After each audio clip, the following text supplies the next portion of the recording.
जय श्री राम। दोस्तों, आप सभी का रामायण कथा के आज के इस भाग में स्वागत है। राम हनुमान भेंट। अपने साथियों के साथ उस पर्वत पर विचरण करने वाले बलवान वानरराज सुग्रीव ने दोनों तेजस्वी युवकों को देखा। उन्हें देखकर सुग्रीव के मन में शंका हुई और उन्होंने अपने मंत्रियों से कहा, नीचे ही वाली ने इन दोनों धनुर्धारी वीरों को छद्मवेश में भेजा है। भयभीत होकर सुग्रीव अपने मंत्रियों के साथ ऋषमुख पर्वत के शिखर चले गए। सुग्रीव को इस प्रकार चिंतित देखकर वाक्पटु हनुमान बोले, हे वानराधिपति, वाली तो शापवश यहाँ आ ही नहीं सकता। आप सहसा ऐसे चिंतित क्यों हो रहे हो? हनुमान के प्रश्नों को सुनकर सुग्रीव बोले, मुझे ऐसा प्रतीत होता है कि ये दोनों पुरुष वाली के भेजे हुए गुप्तचर हैं और तपस्वियों का वेश धारण करके हमारी खोज में आए हैं। हमें इनकी ओर से निश्चिंत नहीं होना चाहिए। हनुमान, तुम वेश बदलकर इनके पास जाओ और इनका संपूर्ण भेद ज्ञात करो। यदि मेरा संदेह ठीक हो तो शीघ्र इस विषय में कुछ करना।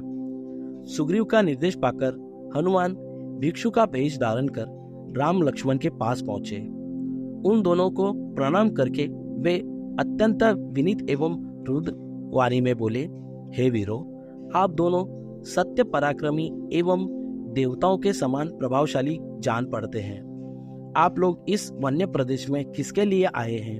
आपके अंगों की कांति सुवर्ण के समान प्रकाशित हो रही है। आपकी विशाल भुजाओं और वीर वेश को देखकर ऐसा प्रतीत होता है कि आप इंद्र को भी परास्त करने की क्षमता रखते हैं, परंतु फिर भी आपका मुखमंडल कुमलाया हुआ है और आप ठंडी सांसें भर रहे हैं। इसका क्या कारण है? कृपया आप अपना परिचय दीजिए। आप इस प्रकार मौन क्यों हैं? आप कृपया अपना परिचय दीजिए। मैं सुग्रीव का मंत्री हूँ और इच्छानुकूल वेश बदलने की क्षमता रखता हूँ। मैंने आपको सब कुछ बता दिया है। आशा है आप भी अपना परिचय देकर मुझे कृतार्थ करेंगे और वन में पधारने का कारण बताएंगे। हनुमान की चतुराई भरी स्पष्ट बातों को सुनकर राम ने लक्ष्मण से कहा, हे सौमित्र, तुम निर्भय होकर इन्हें सब कुछ बता दो। राम की आज्ञा पाकर लक्ष्मण बोले, सुग्रीव के गुणों से हम परिचित हो चुके हैं। हम उन्हें ही खोजते हुए यहाँ तक आए हैं।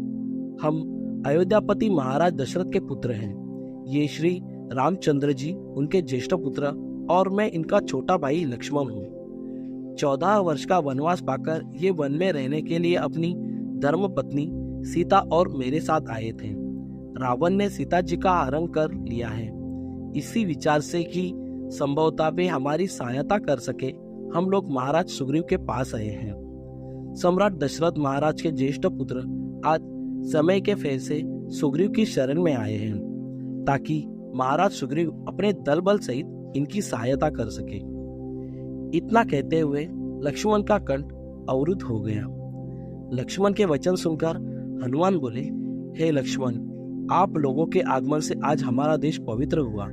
हम लोग आपके दर्शनों से कृतार्थ हुए।